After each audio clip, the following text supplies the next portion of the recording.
Hello guys, कैसे हो? स्वागत आपका मेरे यूट्यूब चैनल पे। तो गाइज आज मैं आपको बताने वाला हूँ नॉर्मल फैन और BLDC फैन के बारे में कि आपके लिए कौन सा बेस्ट है आज के टाइम पे।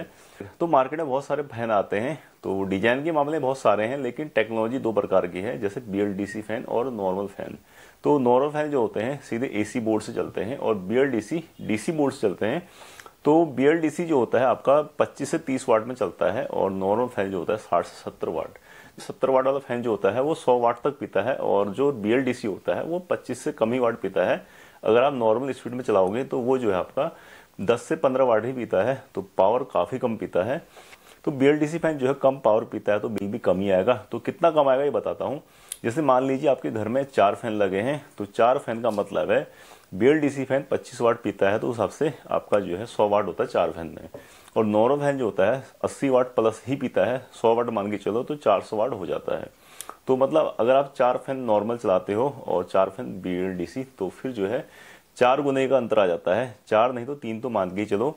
तो इस हिसाब से आप देखेंगे कि साल भर में अगर आपका बिजली का जो बिल आता है 1000 आ रहा है तो 4000 आएगा नॉर्मल फैन में।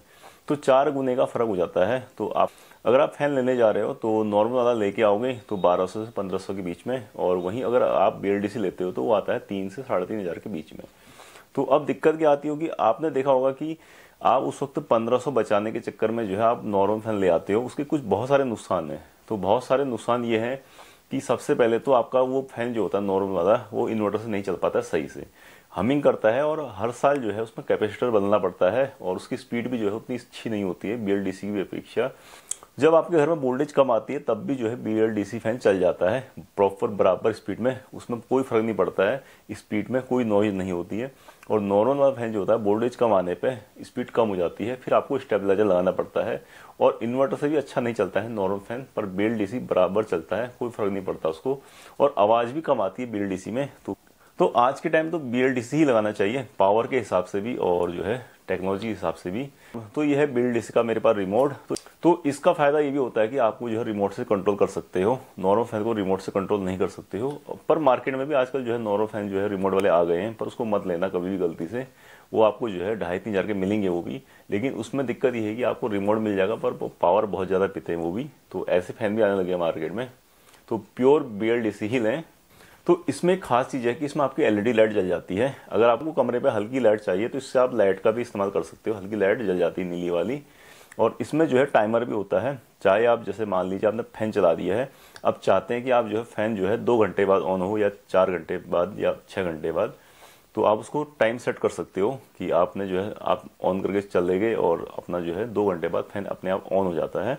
और अगर आप चाहते हो कि 4 घंटे बाद, 2 घंटे बाद या 6 घंटे बाद अपने आप ऑफ हो जाए, तो आप उसको टाइमर सेट करके जो है आप सो गए हो तो 2 घंटे बाद अपने आप बंद हो जाता है। ये कब काम आता है, जैसे मान लीजिए सुबह के टाइम पर ठंडा हो जाता है मौसम 12-1 बजे बाद, तो आपने जो है 2 घंटे के लिए चला लिया तो 2 घंटे बाद फैन अपने आप बंद हो जाता है।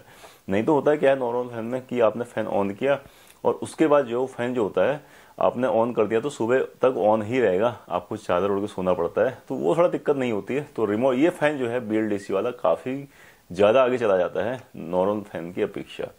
तो इसमें आपको रिमोट मिल जाता है, टाइमर मिल जाता है, बिजली की खपत आधे से भी कम है और जो है कम वोल्टेज में भी चल जाता है, इन्वर्टर में चल जाता है, कैपेसिटर बदलने की आवश्यकता नहीं होती है।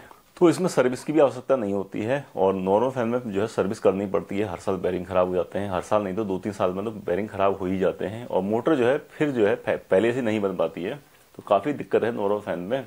तो मैंने BLDC फैन जो है आज से 2 साल पहले लिया था, तो आपको मैं दिखा भी देता हूँ।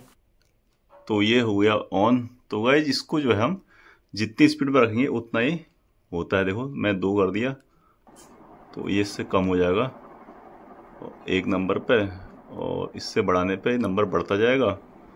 तो इस तरह से इसमें कम ज़्यादा स्पीड हो जाती है। और ये मैंने इसकी LED जला रहा हूँ, तो इस तरफ करूँगा, थोड़ा ऐसे करने में नहीं हो रहा है।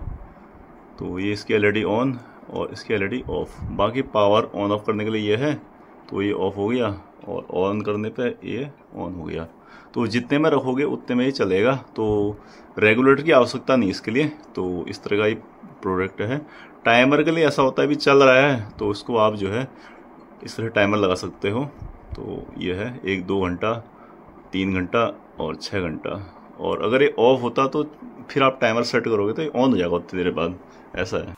तो ये है मेरा BLDC फैन और ये जो है मैंने करीबन 2 साल पहले लिया था 3300 रुपये का, 3300 का, और आज के टाइम पे फैन जो है करीबन 3500 का है। तो ऑफर प्राइस में थोड़ा कम भी हो जाते हैं, प्राइस थोड़े प्राइस ज़्यादा हो जाते हैं, पर वो आपको जो है एक सीज़न में ही कवर हो जाता है।